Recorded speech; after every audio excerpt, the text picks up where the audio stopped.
All right. Okay. For those of you who may not know me, my name is Danae Esser. I'm the Training and Engagement Manager at the Indianapolis Neighborhood Resource Center, and we're excited to offer our virtual info session series with you all. These sessions are always free and a space for us to share important and timely resources with neighbors.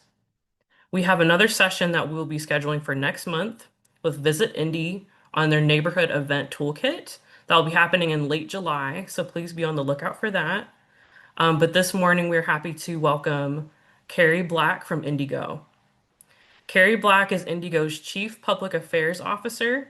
She leads the agency's strategic communications, marketing, and outreach programs with a focus on education, awareness, engagement, and advocacy surrounding the agency's key initiatives through a variety of innovative tactics.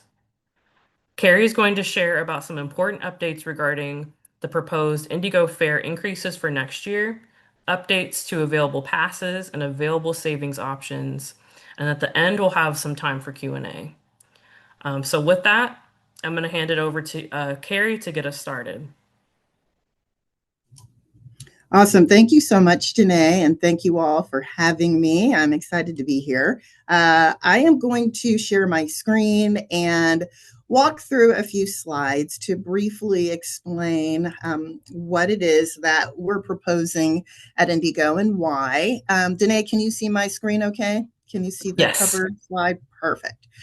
So just want to walk you through our fair policy proposal. And then after that, I will be happy to take questions. All right.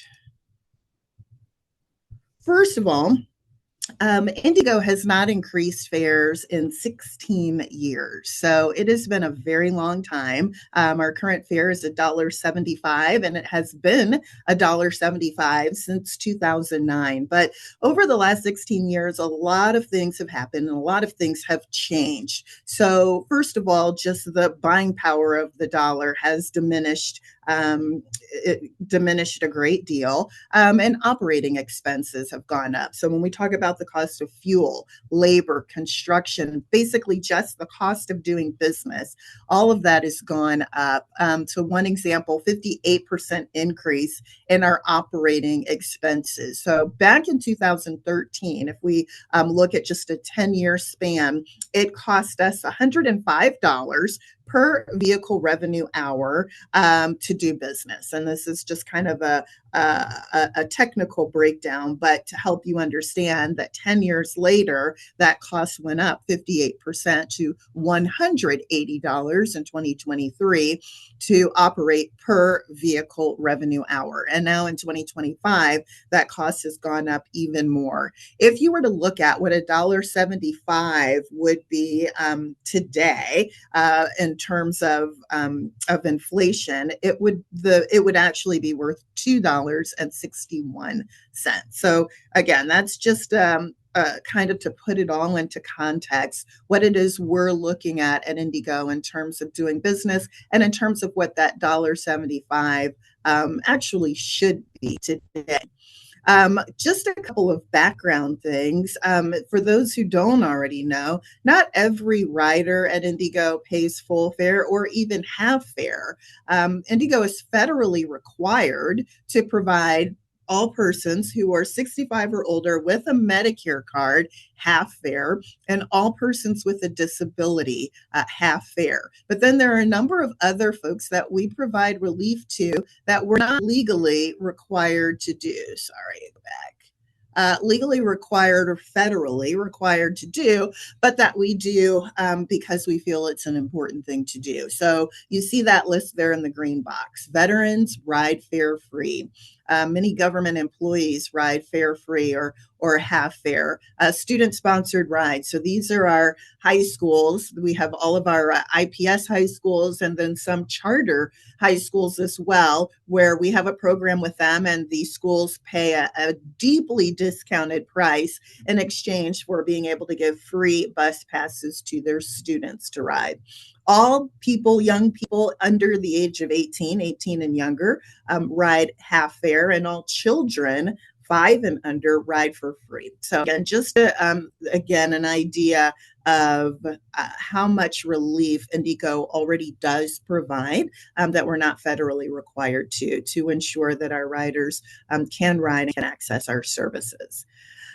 So, a little bit about the fare policy. So not every trip is a paid trip, even for those who do pay full fare. So for those who use our MyKey fare payment system, you can pay as you go. So you can either get a card or you can download the MyKey app, and then you can load that app with cash, or you can use a debit or a credit card. You can also, so you can do that at any of our ticket vending machines at our red and purple line stations or at the CTC, our transit center, or you can also go up to the retail desk and you can simply hand them cash and they can load that fare onto a MyKey card for you.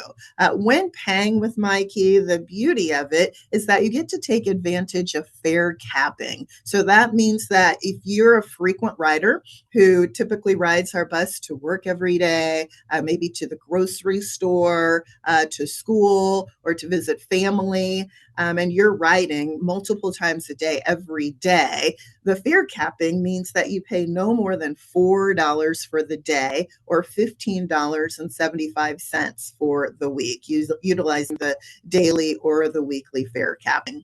I want to pause there to talk about who IndyGo's typical rider is. So our typical rider is an African American woman. She's between the ages of 35 and 49. She's employed and has a household income of less than $25,000 per year. She does not have a vehicle available to her. She uses cash to ride the bus, and she takes the bus she takes only one bus generally to reach her destination, and she rides the bus 5 days a week to get to and from work. If we look at an overall composite of what our riders look like in general, you'll see that about 3/4 of our riders are employed. About 75% of our riders have a household income of $35,000 a year. And then more than half of our riders do not have a car available to them. So this gives you a snapshot of who the typical IndyGo rider is. Another point we want to put into context is that over half of our riders pay using cash. And cash, as you'll learn as we go over these next couple of slides, is the most expensive way to ride IndyGo.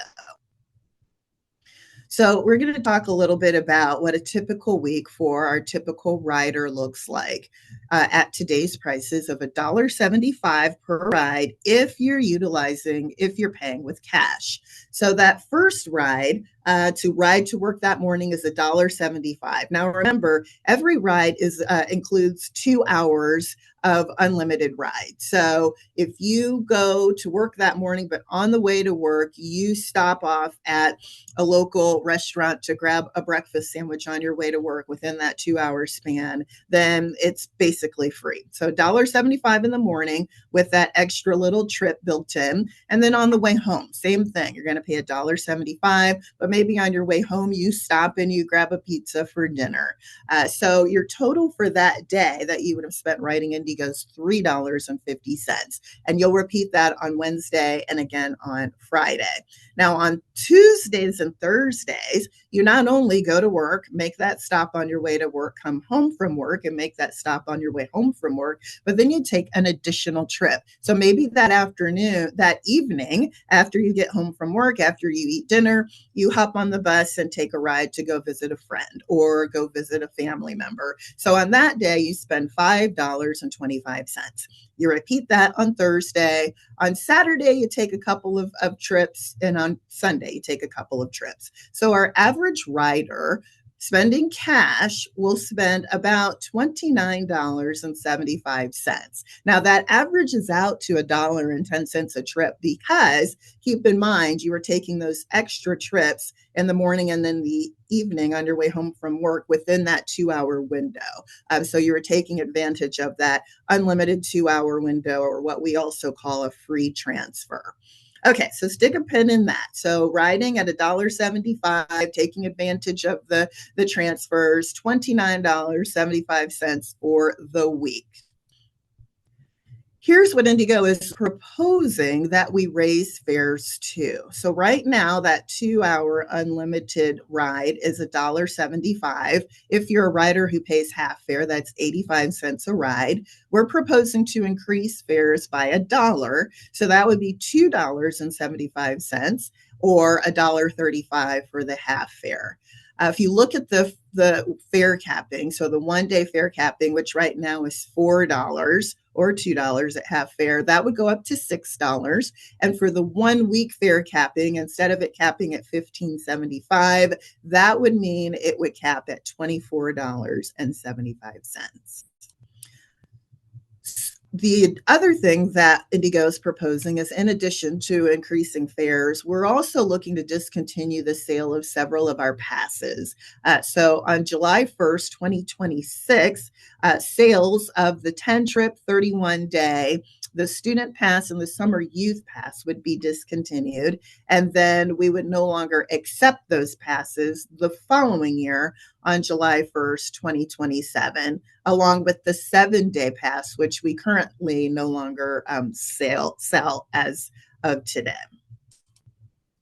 Now, back to the typical week for our rider. Now, we're going to look at what that week would look like if you're riding at the $2.75 fare, but you're utilizing MyKey. So now we're taking advantage of fare capping with the higher fare. So that rider goes to work in the morning paying $2.75. Again, they take advantage of that 2 hour unlimited window. So they make a stop on their way to work. It's free. They come home, $2.75, make that stop on the way home from work. It's free. So now they're paying a total of $5.50 on Monday, Wednesday, and on Monday and Wednesday.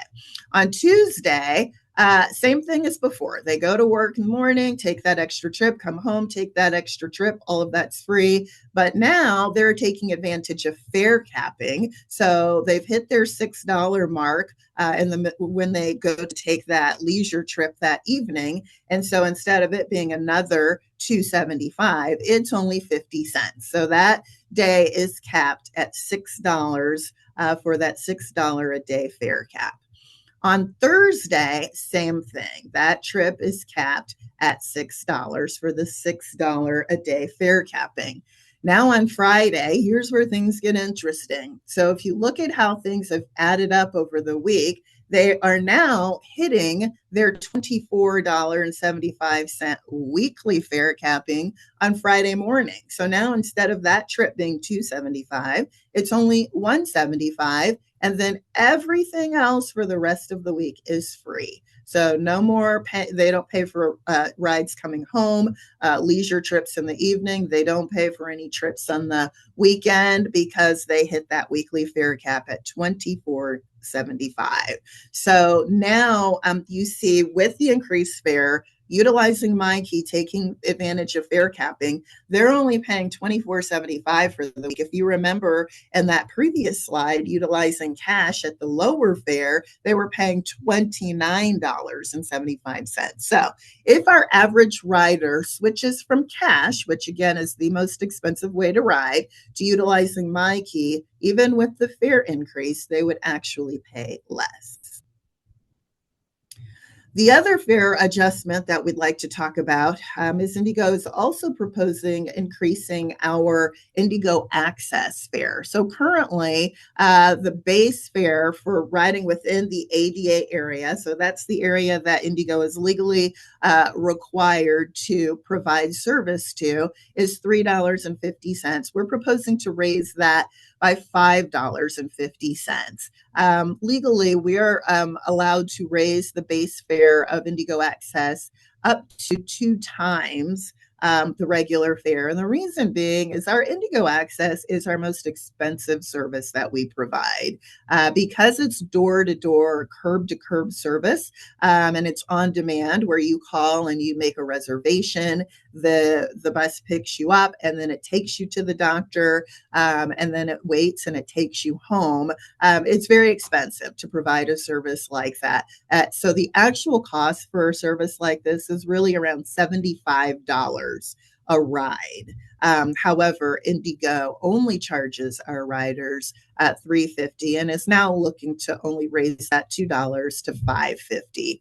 And then if you look at the other services we do provide a premium service outside of the ADA area within Marion County, which we're not required to provide, but we do as a courtesy to our riders. That would go from $7 to $11. And then we do have a premium same day service where you can call and make arrangements same day. These other services, we ask that you give us at least 24 hours.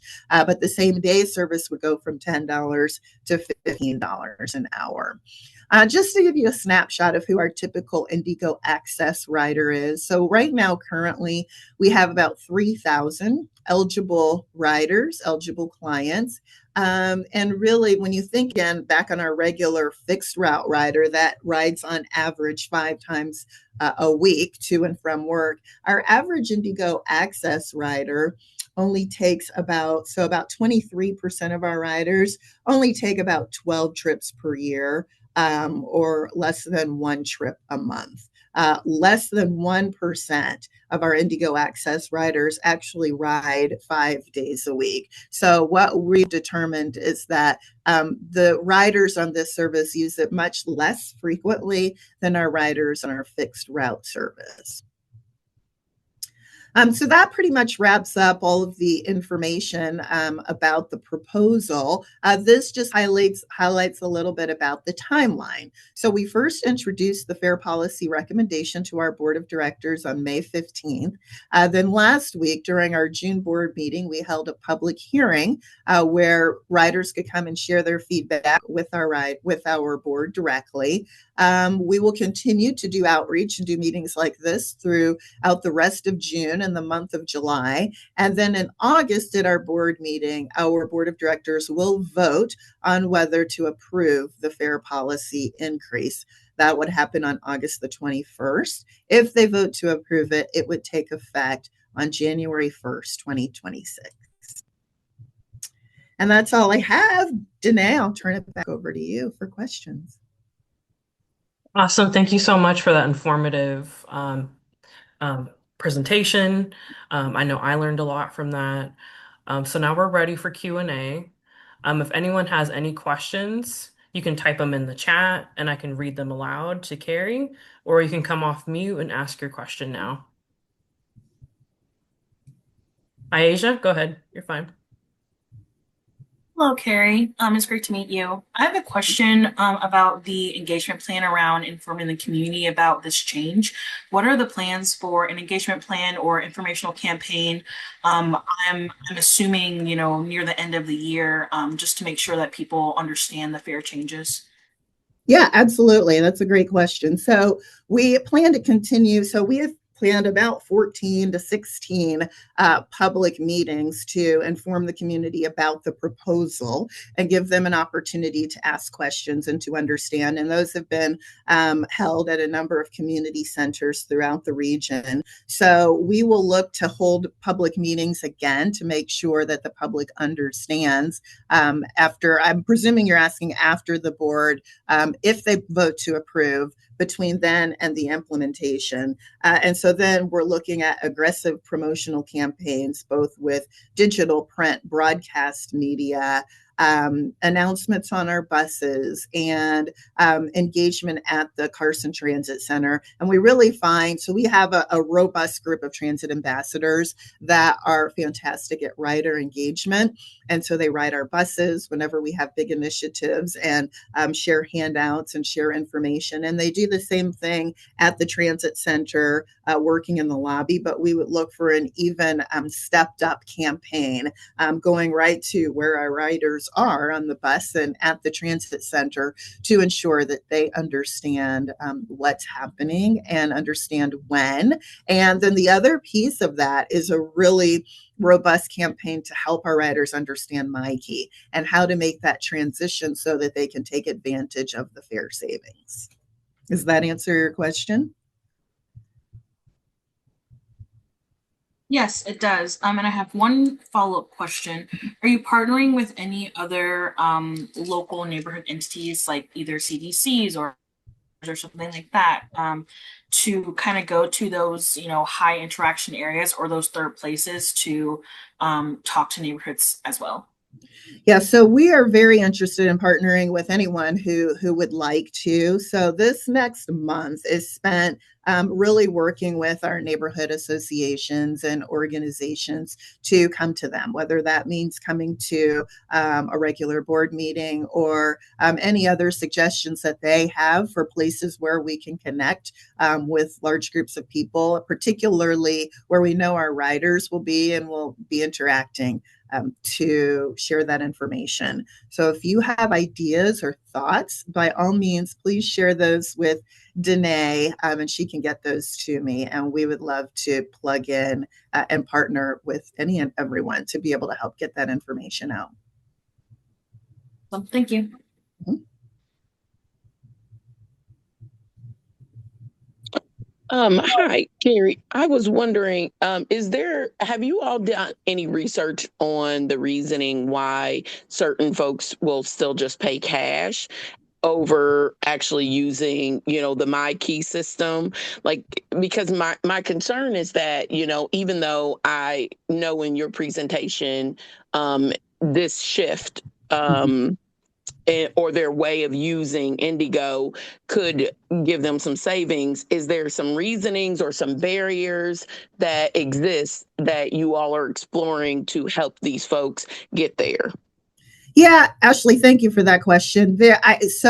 So yes, what we are finding out is that we just need to do a better job of educating. So when we're talking to people and explaining to them how My Key works, a lot of them don't realize that you can use cash with My Key. So we understand that a lot of our riders are unbanked, and so using cash is really it might not necessarily always be by choice, but it might be just because that's the way that they spend and that they use money.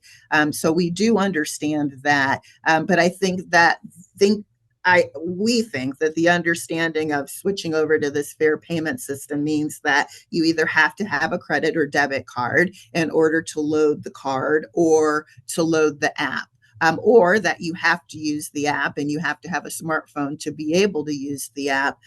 When in fact, you can use cash, you can use those at the ticket vending machine, you can go straight to the CTC and give them your cash, and then they can load that onto the card for you. And all you have to do is tap. So that's why we're really working and stepping up our efforts to make sure that our riders do understand the MyKey system and that you can still use cash with the system. Okay, thank you. And I have one other question too around, I know you mentioned school districts have significant discounts, and I am very well aware of that. However, I'm wondering, but still, even with the deep discount, with increases happening, I still understand how that's going to impact. And as you may already be well aware, our legislature has been challenging school districts, specifically within the IndyGo boundaries and Mhm. IPS boundaries, to figure out transportation for students. So, have you all already began to explore what that could look like, and who are you collaborating with? Not only like, the traditional districts, but also I know you guys are working with charter schools as well, that use IndyGo for transportation as well. Yeah, so we absolutely have thought about that. We know our sponsored rides program is very important to the schools that utilize it. So we are starting to talk about and think about what that looks like. But frankly speaking, I do not have an answer for you yet on what those discounts will look like. Although we know and we understand that our schools and the school districts that we work with depend on IndyGo and may depend on IndyGo even more moving into the future for transportation of their students back and forth. And so we're committed to doing our part to be able to work with them while still being able to meet the needs that we have as well in terms of addressing our issues with the rising costs of doing business. Okay, thank you. Mm-hmm. We had one question in the chat from Katie. It says we have a question pertaining to how does the federal requirement to provide half fare rides with persons with a disability? What does that look like, and how do you prove disability and or what qualifies as a disability? Oh, that's a great question. And I'm trying to think of what the best way to answer that is. Um, let me look.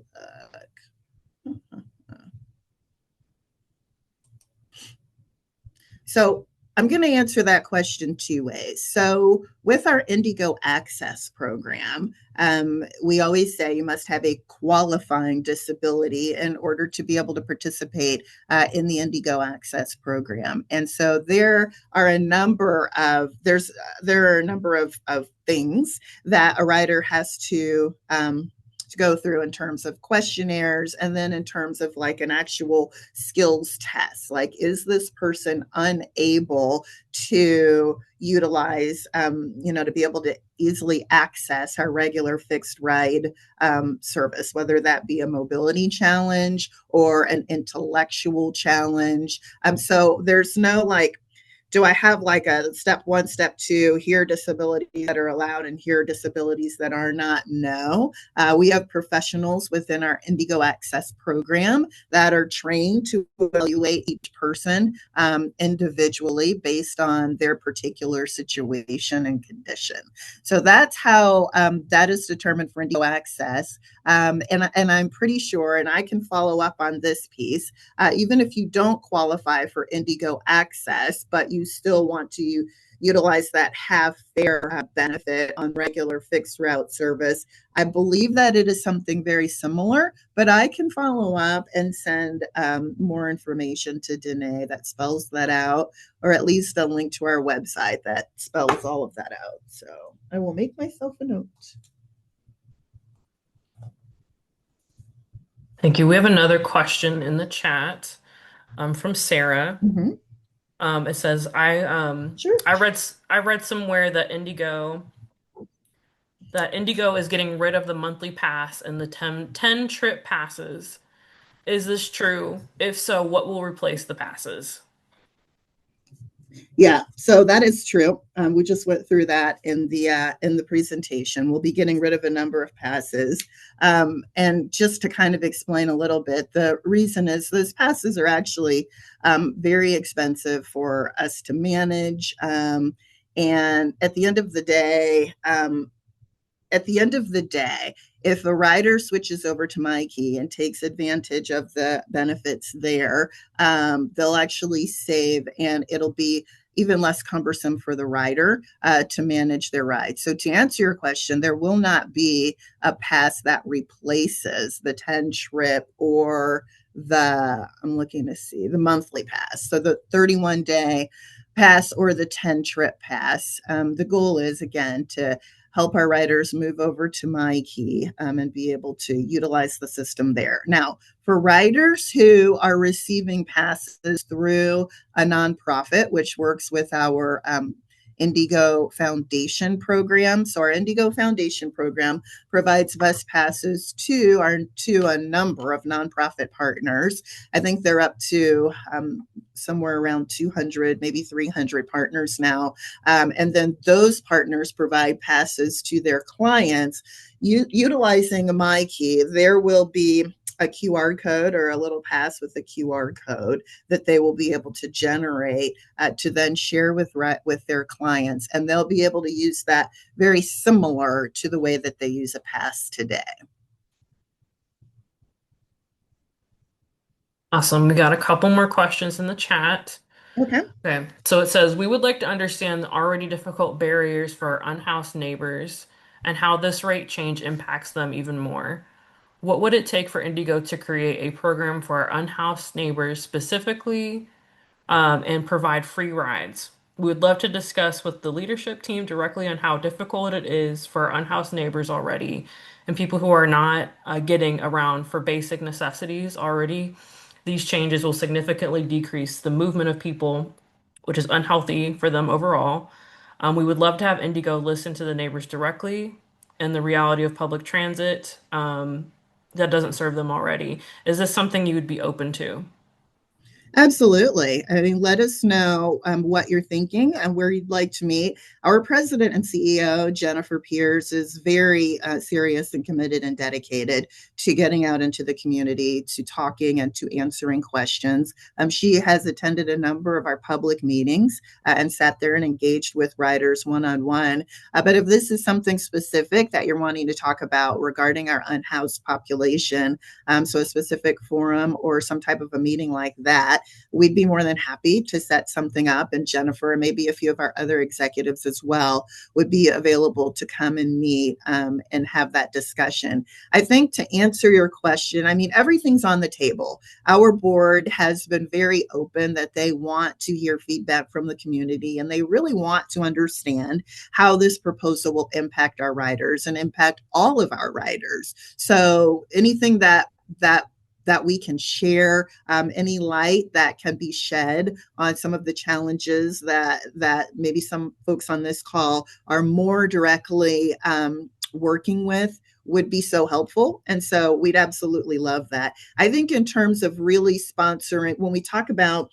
providing free rides, one of the things that we're really looking to and working on is finding someone who can underwrite these programs. And we know that there are agencies and companies out there that are looking and are willing to do that. So if we can put together a plan or a proposal and then take that to said company and say, here's the need, here's what it would cost, here's who it would help, here's how this would benefit.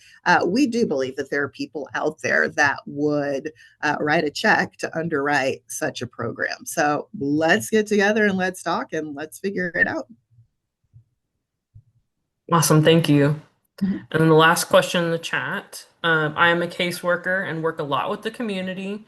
Are there any grants available that I could apply for?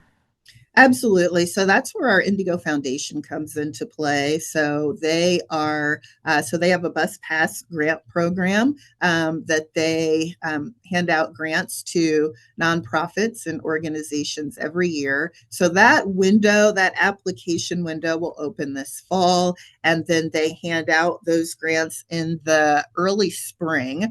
I believe it's around February or so. So be on the lookout for that. And I can try and share information with Danae when that window opens so that information can be shared with this group so that you all can take advantage of that because that's a really big help to our partner agencies that receive those grants. Awesome, thank you. And then Mhm. KT also left their email for you, Carrie, to get in Okay. contact with them. Okay. Do you have it, or did she leave it in the chat? Oh yeah, it's in the chat. Okay. Let me see.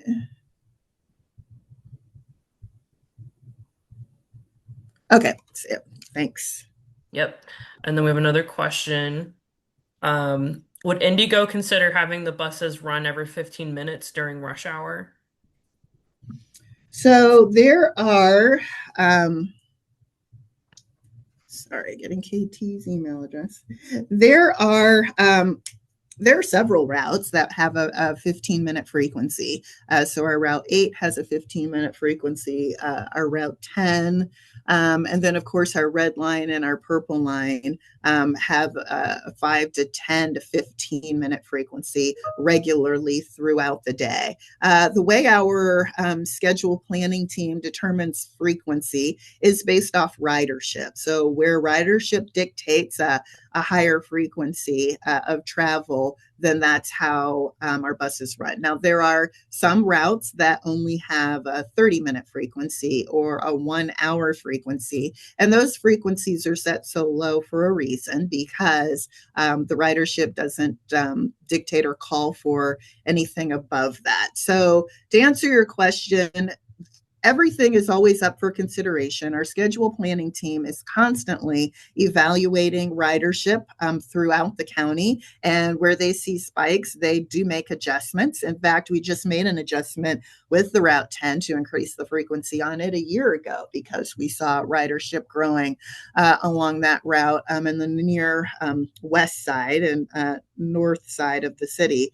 So it is something that could happen, but it does not happen often. And in terms of just increasing frequency during rush hour, typically not something our schedule planning team does. But again, if they see the need, then they will look to make adjustments on a I think we have 3 different times of the year where they will update our routes. So those are the times when it would happen if they see the need.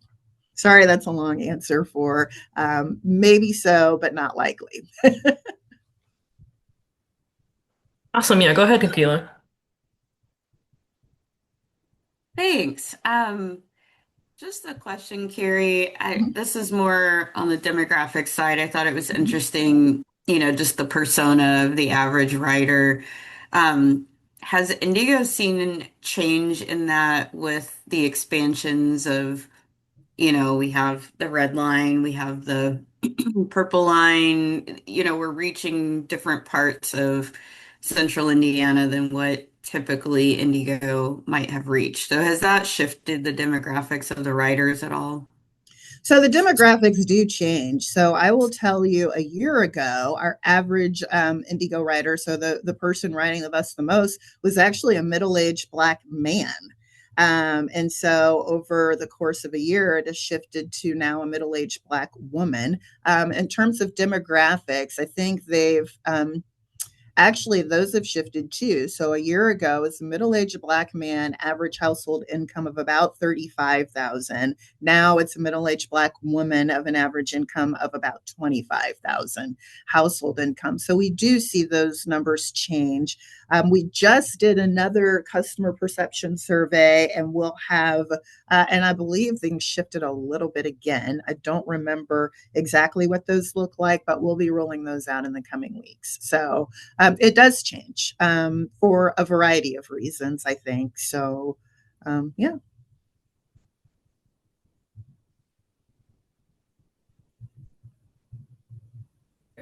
Sorry, I was muted. Any other questions?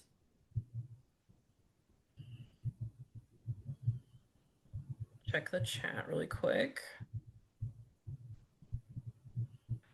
All right. Thank you so much, everyone, for being really engaged and joining us for this session. I'm going to get the materials from Carrie on this presentation and send it back to you guys. And then we're also going to upload it to our YouTube channel. So if you know anyone who could really benefit from the session, you can share it with them there. And again, thank you so much for joining us this morning. Thank you. And thank you, Carrie. Thank you. Thanks, everyone. Thank you. Thank you. Have a good rest of your morning.